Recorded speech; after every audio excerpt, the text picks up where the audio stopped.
Welcome back to the Angry Man Podcast with Jason and Greg. So, Jay, as you know, the WBC had a convention a few days ago, and there were a number of people that were on hand. Terence Crawford, Sebastian Fundora, Turkey Al-Sheikh was on hand, and I believe won Boxing Person of the Year for the WBC or something to that effect. So, way to purchase that award, Turkey Al-Sheikh. But anyway,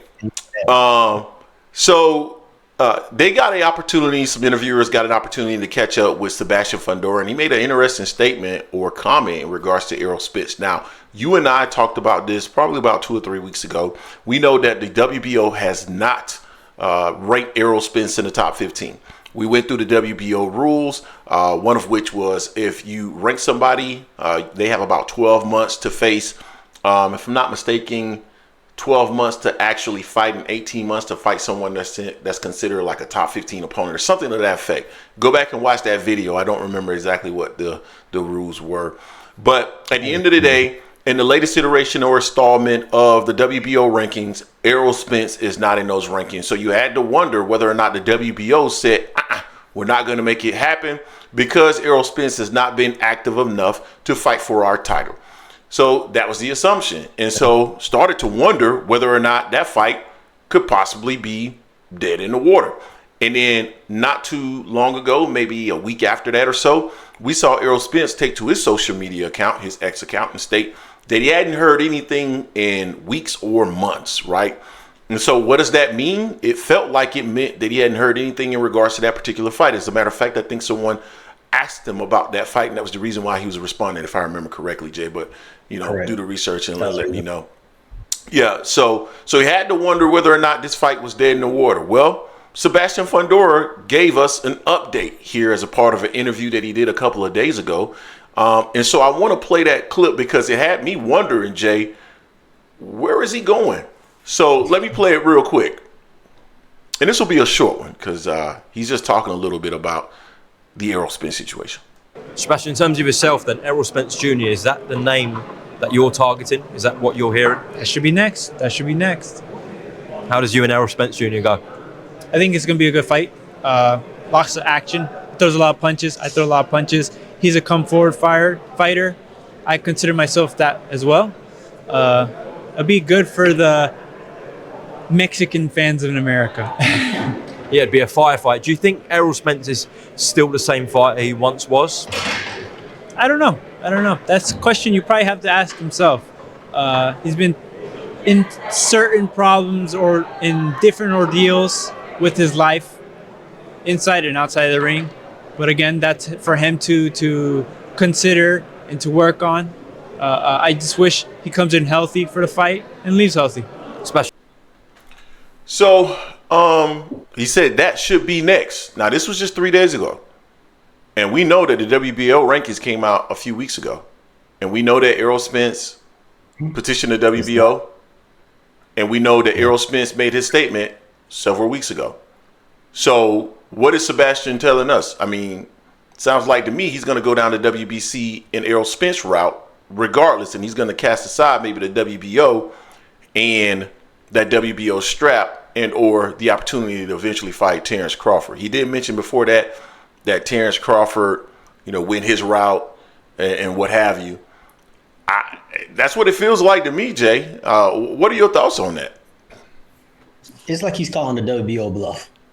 Yeah. If they're gonna do anything, he's like, "You're gonna do it, then do it." This is the plan anyway. You guys try to throw a monkey wrench in there. I got cleared by the opponent I was supposed to be fighting. He said it was okay, and Bud said it's okay for me to go ahead and get this fight down. So why are y'all holding us back? So y'all the only thing in the way this fight happens, and now I'm like, okay, I'm just gonna move forward. So that was good information. I'm hoping that fight happens sooner than later because, man, it's gonna be a long time since EJ been in that ring. We know he has some other stuff going on. We know he's still out, but it's positive showing that the actual champion wants to fight. Sebastian said this multiple times for months now. The EJ fight is next. The EJ fight is next. He's been really wanting this fight. So hopefully it comes into fruition for them. I think it'll be a good fight. I think it'll also be a seller too, especially being in Texas or whether it may somewhere in the South like that. It'll sell a lot for both of them because both of them is going to pull for that Mexican versus African American. is going to sell on that one, especially in Texas. Yeah, it's definitely a fight that's going to sell.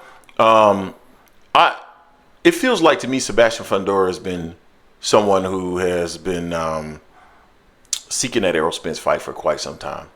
I don't think there was ever any real desire to fight Terence Crawford, Lekowitz, Sampson. Just from the statements that he made on whatever show that was that he made. I know what the show name is, but I'm not going to give them a plug. It never seemed that, he was really interested in making that fight. They always felt that the Errol Spence fight was the fight to make, and the fight that the fans would want to make, the fight that would be the bigger fight to make. And so that's the path that they're going down. And they did call the bluff. And, we talked about this at that moment when Terence Crawford was basically holding everything up, that they should call the bluff. Yep, we're going to fight you next. What's up? And sure enough, he went down the other path because that was all. That was never really what he wanted to do. He just wanted to have the option. He just wanted to hold it up. So I think even though they went into negotiations with Terence Crawford, I think they were essentially calling this bluff because they knew that he didn't really want to go and take the fight. And so now I think they're going down the path that they originally wanted to go down. Now, they may be thinking, I don't care if you're going to strip the title. It doesn't make any sense anymore that you're going to strip the title because theoretically the reason why you were threatening the strippers of the title was because of the Terence Crawford fight that you mandated. And even when he talked about that in the video, he was like, yeah, the WBO, they mandated that fight. And he had almost like a disgust look on his face. Like they mandated the fight and he went the other route. You know what I'm saying? So I just feel that this is the route that he always wanted to go down. And this is probably Terence Crawford fans are going to come in the comment section and actually agree with this one, right? This is the route that he always wanted to go down. And I think there's a possibility that he's going to cast aside that WBO situation and move on down that WBC route, Jay. Yeah, I went down as well. Plus, Bud is looking for other things. He's not really looking to fight Sebastian either. Bud's looking at something else right now. A couple of things from what he's talked about before. So, just leave Sebastian with the belt. Because Bud didn't really want it. Sebastian wants to keep it so he can fight Spence and everything. And then if things come down the line, then it could be a possible rematch, a big rematch later on in the line. But we'll see. WBO going to do WBO things. We know how they work. Yep, I totally agree. So you guys tell us what you think in the comment section. Do you believe that Errol Spence will be the next fight for Sebastian Fundora? And if so, will they cast aside that WBO title, or will Errol at some point end up getting ranked by the WBO? I don't know. Feels like the WBO is going to be steadfast in their rules, but I hope they do sanction Errol Spence so that Sebastian Fundora does not have to cast aside the belt and that this is an even bigger fight for a unified title. Let us know what you think. Don't forget to hate, like, comment, and subscribe. This is the Angry Man Podcast, M Sports Media, and we are out.